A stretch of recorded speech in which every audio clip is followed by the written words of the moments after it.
سرخط خبرهای مهم. از تاجیکستان خواستند پناهندگان افغان را اخراج نکند. لایحه نو قبول شد. اول دانستن روسی، بعد مکتب. و پیسکوف گفت به بشار اسد پوتین پناهگاه داد.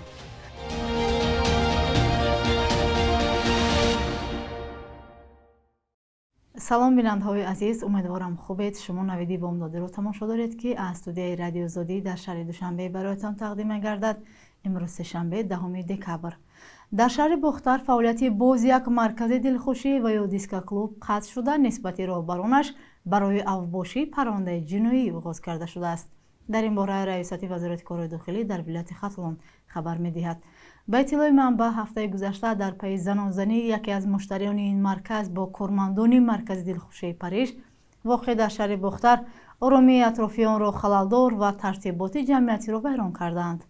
مقامات میگویند راهبر مرکز دلخوشی پاریژ و پیشخدمت این دیسک کلوب دستگیر و نسبتشان با ماده 237 قسم 2 کودکس جنایی تاجیکستان پرونده آغاز کرده شد. قبلا فعالیت دو مرکز دلخوشی با همین دلیل قطع گردیده نسبت مسئولینشان پرونده های جنایی آغاز کرده شده بود. کمیسریت عالی سازمان ملل متحد در امور گریزه ها از اخراج یا بیرون کردن اجباری پناهندگان افغان از تاجیکستان ابراز نگرانی کرده و از مقامات تاجیکستان خواسته است که از این کار خودداری کنند. در بیانیه این نهاد که روز 7 دکبر نشر گردید، از تاجیکستان خواسته شده است که به عهده‌داری‌های بین‌المللی خود برای محافظت از کسانی که از آزار و اذیت فرار کردند پایبند بماند.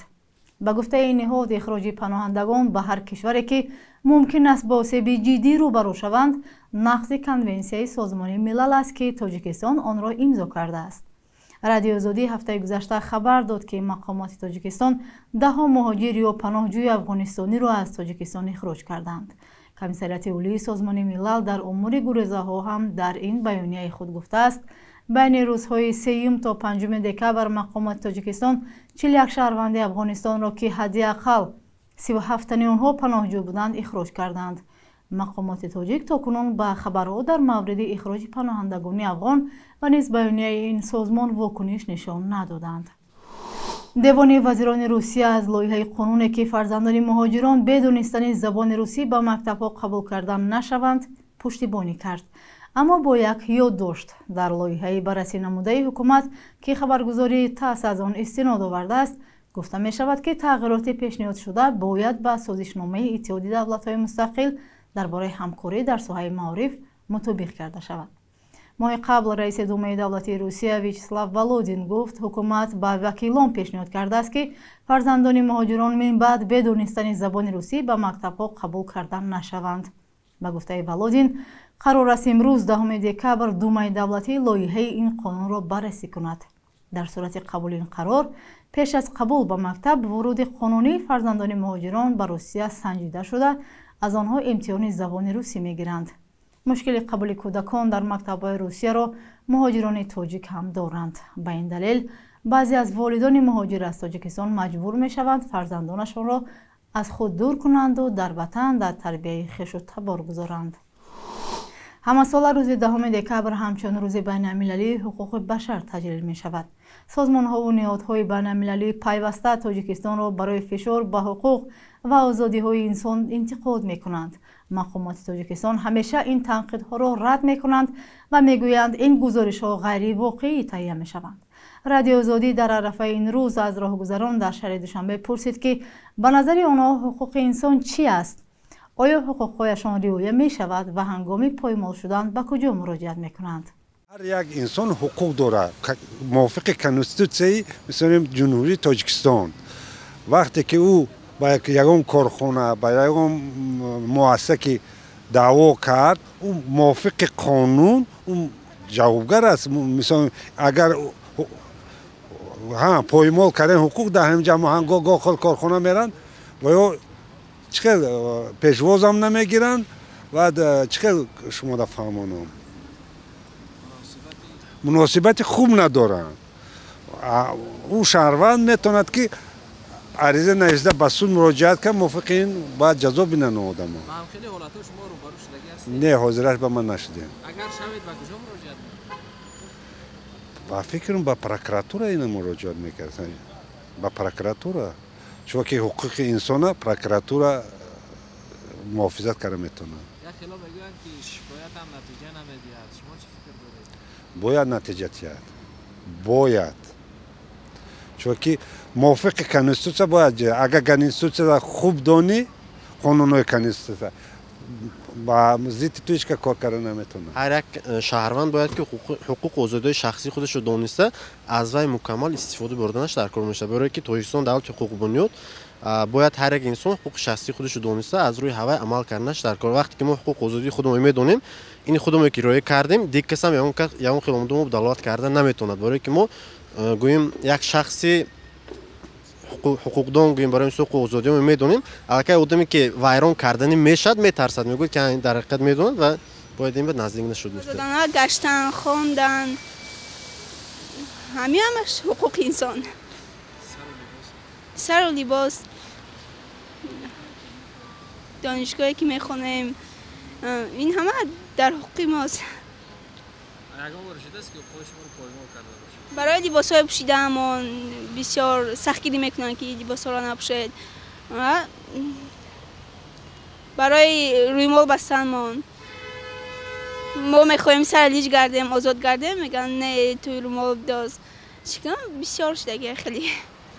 مثال زورآوری کردن به انسان، زورآوری کردن به انسان در یگان کارهای شخصی و دخالت کردن، کارهای شخصی مالی ملکی و دخالت کردن، اینها مثلا حقوقش پایمال کرده می شود. و همین حالت‌ها دچار شدگی هستید؟ نه کدوم. اگر شوید کجا مراجعه کنید؟ اگر شویم با حالتهای ویزی حقوق انسان هم هر یک کس باید همین خچه محافظت کرده بتونه. در دولت و دولت دیگر، مقصد دولت خمو دولت خمونده خیلی گام میزنه، ما دیگه دولت هم گام میزنه. حقوق محافظت کردن هر یک انسان خودش حقوق برای میاره. مقصد آزادانه رفتار کردن، آزادانه گشتن، با کارهای خود دوام دادن، کارهای خود را آزادانه دوام دادن. یعنی چه خیلی که میفورد سر لباس میپوشد، چه خیلی که میفورد میگردد. با چی؟ مقصد که همین آزادانه رفتار کردن، با کارهای خودش دوام دادن، انتخاب کردن کسب چیزی خودش. خودم رو میدونم چه خیلی فهمیدن در کار. کسی که حقوقش رو نمیدونه پایمال میکنن. البته خیلی شاهد شدگی هستید که حقوق یگان کس پایمال شدگی باشد در یگان جا؟ نه بفکرم. نه حقوقهای انسان را شهر میدادید که کن ندانم حقوق انسان. آخر حقوق چی گویم؟ حقوق فهمانم. حقوق اینه. مثال من حقوق خودم رو میدونم، این حقوق خودش رو میدونه. هر کی حقوق خودش رو میدونه. بیننده های عزیز، شما هم در این نظرسنجی اشتراک کنید.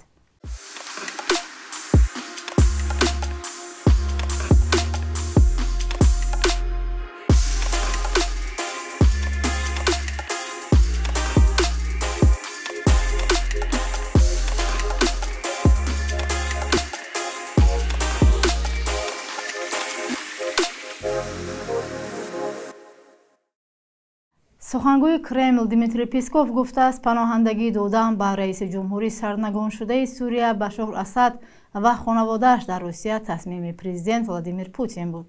خبرگزاری تاس روز 9 دکبر از قول پیسکوف نوشت که چنین تصمیم گیری به شرکت سروری دولت امکان پذیر نیست. رسانه‌های دولتی روسیه شب 8 دکبر گزارش دادند که بشار اسد در مسکو است و در روسیه حق پناهندگی گرفته است.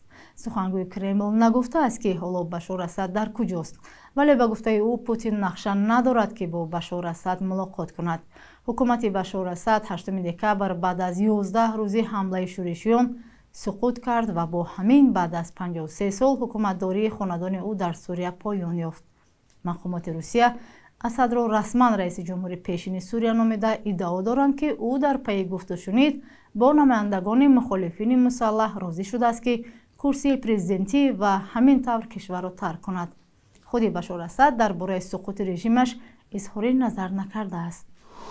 بخش یک روز تاریخ از مهمترین رویدادهای تاریخی برای امروز خبر می‌دهد.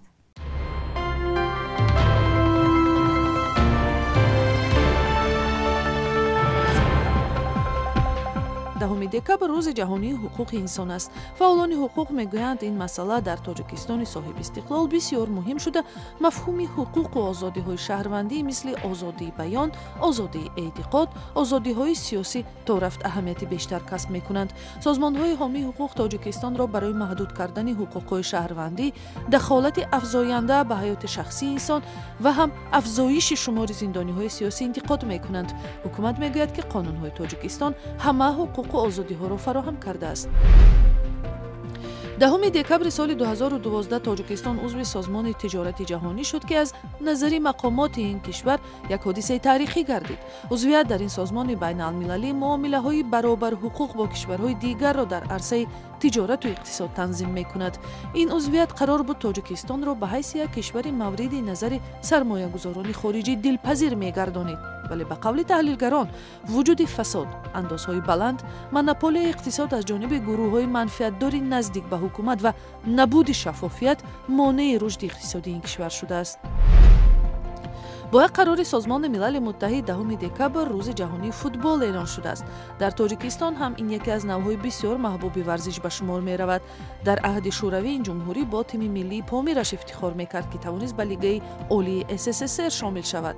در دوره استقلالیت هم ده‌ها کلوب خرد و بزرگ فوتبال تأسیس شد، ولی اکثر آنها از کمبود مبلغ‌گذاری و شرایط کار و مشق اذیت میشوند. بانک ملی صبح امروز 1000 روبل روسی را به 108 سومانی، 100 یورو به 1152 سومانی و 100 دلار را 1089 سومانی مقرر کرده است.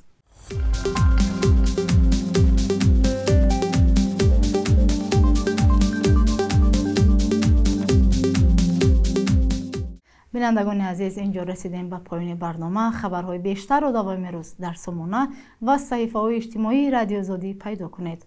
تا فردا، خدا نگهدار.